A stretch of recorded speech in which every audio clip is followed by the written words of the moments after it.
I'm going to go over 4.2, 4.6 quiz review solutions for, see if I can get through both pages. So number one, find the sum. So here we have something that is in summation notation, and if we remember, this is simply a shorthand way of representing terms that we want to add together. Okay, so we start off with our lower bound, index is I, so we plug 2 into our quantity. So plug 2 in for I, so we're going to get 2 plus 1 quantity squared minus 2 cubed, so that represents I equals 2.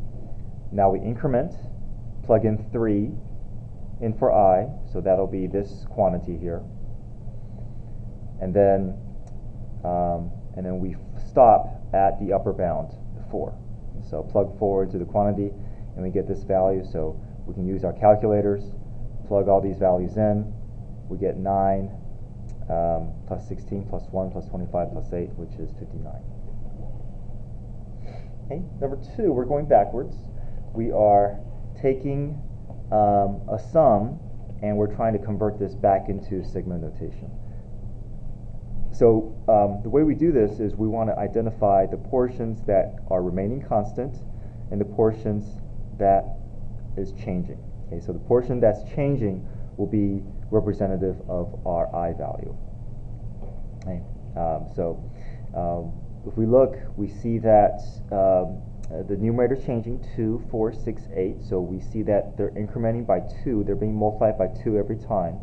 So maybe think of this as 2 times 1, 2 times 2, 2 times 3, 2 times 4. And same thing here.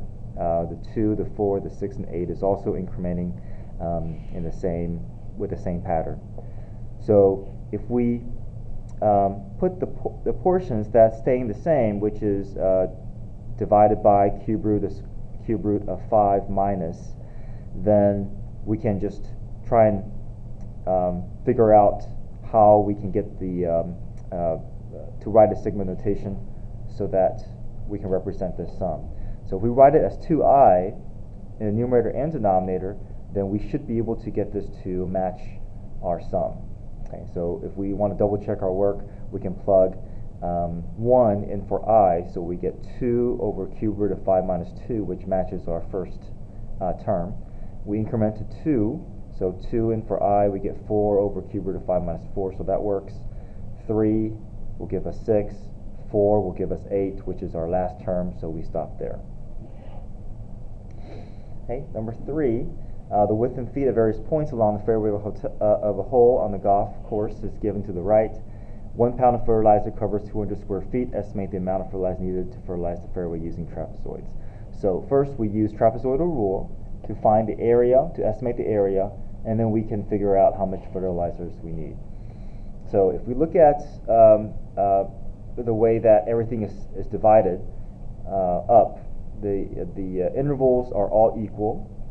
So we don't have to find the trapezoids, we don't have to find the area of each trapezoid separately. We can plug it into the trapezoidal rule, which is simply going to be width over 2. We know the width is going to be the same for each trapezoid, so width over 2 times, and we talked about how all the intervals in the middle will be shared, will be the shared heights between 2 trapezoids, and it's only the end ones that are going to be single.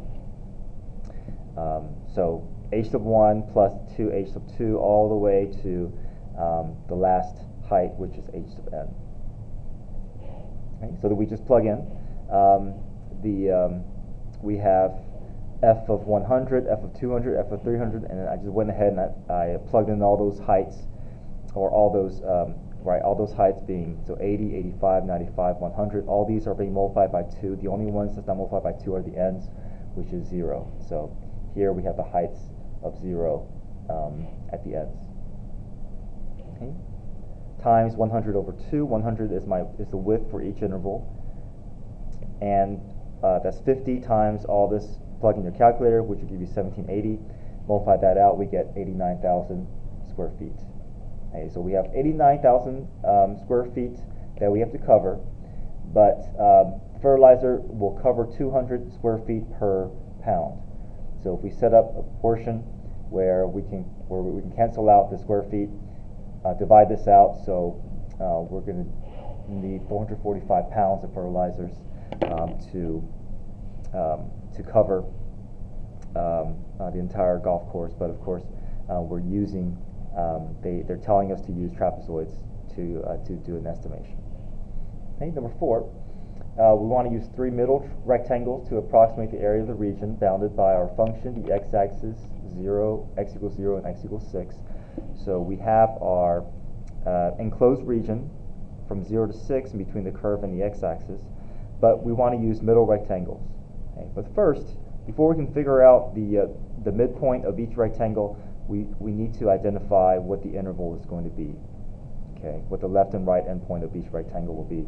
So the way we do that, we use the width formula, which is b minus a over n. So my a is 0, my b is 6, and my n is 3 because we want to use 3 rectangles. So 6 minus 0 over 3, which is 2.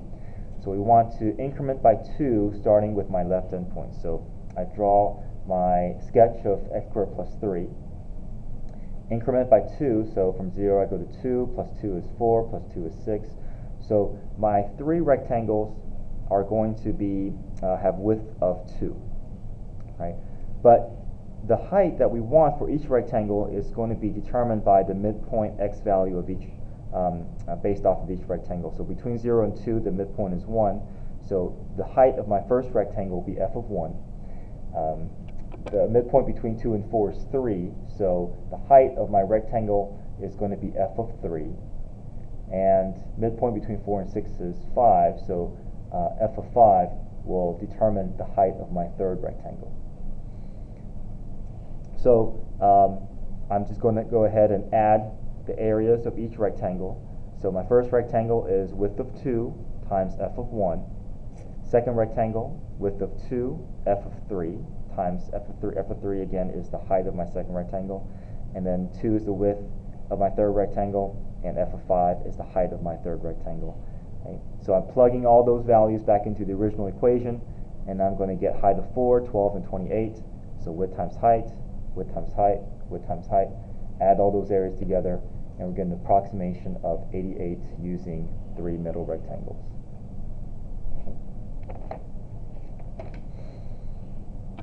All right, number 5. Use table values on the right to estimate the below.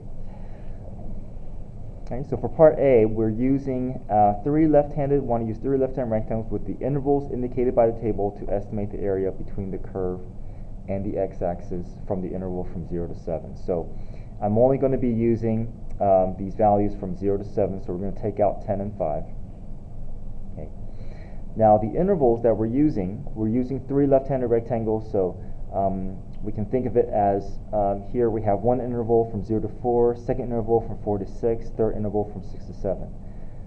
Now these are the type of problems that we're going to have to get used to. Many AP problems like to ask you to do Riemann sums with different widths. So that forces you to have to find each area of the rectangle separately because they all have different widths.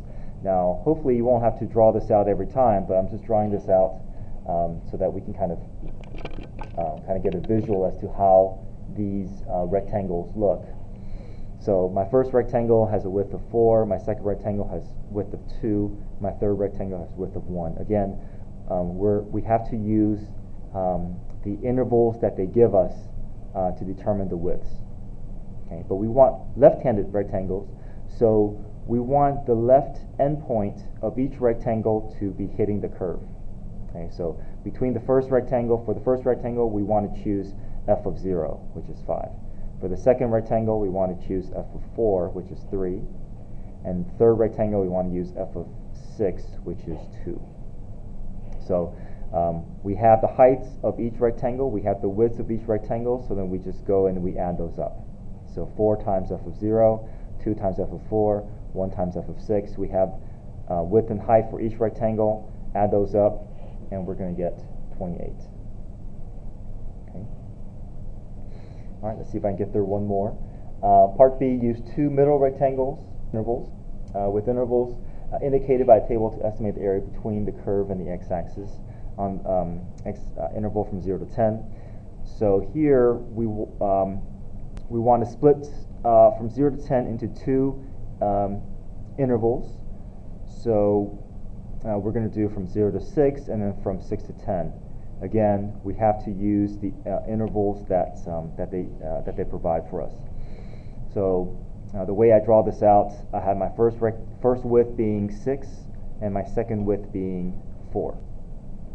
Okay. And these curves are just arbitrary. Okay. We don't know the actual curve of the graph. I'm just sketching the curve since we're used to seeing a curve along with a rectangle. But right now, these curves are arbitrary because we only know a couple of points from the graph. Okay.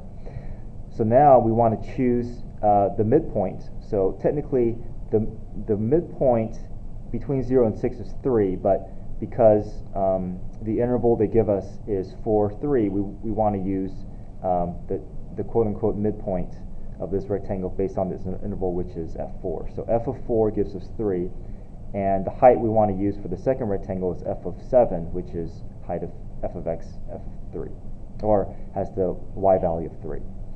So then my first rectangle is 6 times f of 4.